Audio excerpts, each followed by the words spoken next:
o nosso trabalho, a gente vai falar sobre os pontos positivos e negativos da educação e o processo de aprendizagem em casa, que é o que a gente está passando no momento.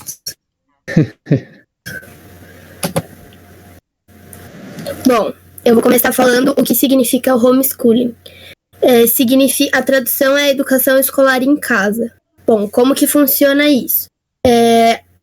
Acontece a educação domiciliar, né? O estudante não frequenta escolas formais. Todo o aprendizado dele é dentro de casa, sob orientação e uma supervisão dos pais ou de um professor particular, geralmente a partir de um currículo pré-estabelecido. Isso. E a Cami vai...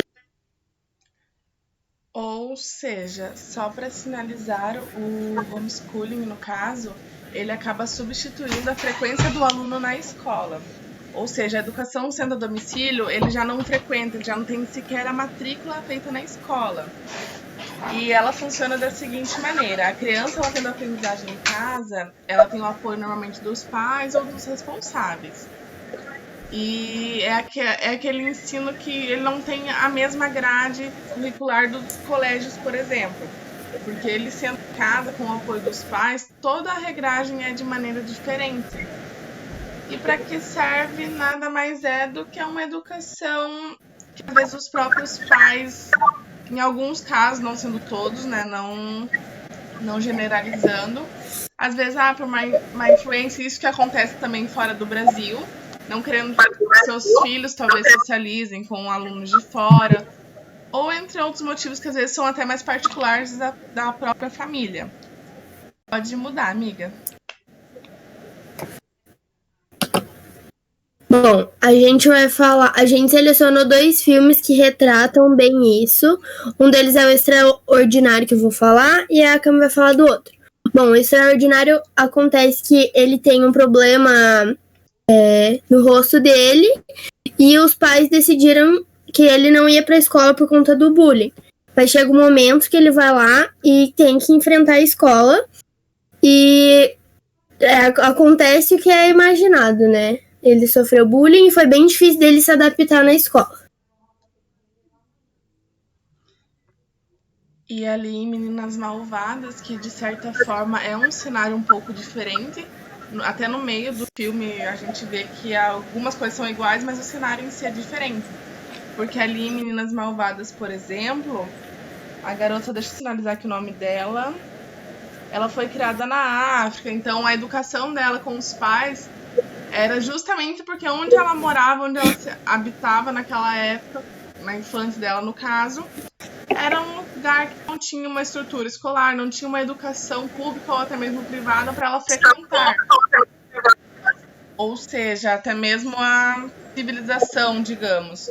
E quando ela passou a frequentar a escola, para ela era algo muito diferente, porque ela não estava acostumada a socializar com outras pessoas, a viver um cotidiano, ter uma grade diferente que não era imposta pelos pais dela, no caso. E ali a gente vê entre esses 2 filmes que cada um tem os seus motivos pessoais, um até mesmo para evitar o bullying, depois tem toda a história do filme, tudo bonitinho. E ambos, quando eles são colocados ali frente à educação, que não é mais a domiciliar, que está ali na pública ou até mesmo privada, eles têm um cenário completamente diferente. E é normal do ser humano de estranhar, porque de repente você está estudando na sua casa e do nada você aparece com um monte de adolescente, um monte de criança. E eu acho que nos próximos slides vai falar um pouco dos prós e contras, que daí eu consigo dar continuidade um pouco melhor. Vamos começar os prós e os contras do homeschooling. Eu vou falar sobre os prós. Começando com a atenção diferenciada. O professor da escola nem sempre pode ajudar o aluno ali, sempre que ele precisa.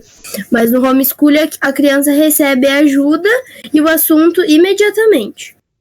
Os horários flexíveis também. Como qualquer instituição, as escolas, elas têm horários de funcionamento e prazos a serem cumpridos, né?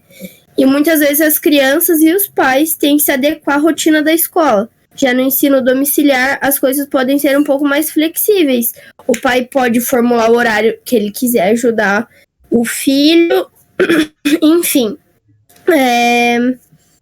O conhecimento, o próximo o conhecimento e não a nota. No homeschooling, a criança que frequenta a escola precisa de boas notas para passar para a turma mais avançada. E muitas vezes o ensino de alguma disciplina pode ser direcionado apenas para as provas e os testes, e aprendizado pode não ser suficiente para o conhecimento. E no homeschooling, a criança ela vai aprender, independente se ela tiver uma nota boa ou não. E por último, o controle do currículo. Assim, não tem flexibilidade nos horários de estudo. O ensino domiciliar dá a possibilidade de adaptar o currículo educacional. Agora, passando aqui para os contras, no caso, já iniciando na falta de estrutura, né? Porque as escolas tendo as estruturas que são próprias para receber o aluno, acaba tendo um pouco dessa atenção diferenciada, mas não em si do professor, como a Duda havia dito, mas em si do ambiente, um ambiente que é inteiro estruturado, que é planejado para isso, que tem as fontes confiáveis, que tem as informações que são a base para o aluno ter o seu processo de aprendizagem correto. A cobertura limitada de assuntos, no caso, que é quando o aluno ele não tem todo o material que ele precisa, até por ser os próprios pais ou responsáveis que estão passando esse tipo de coisa, né?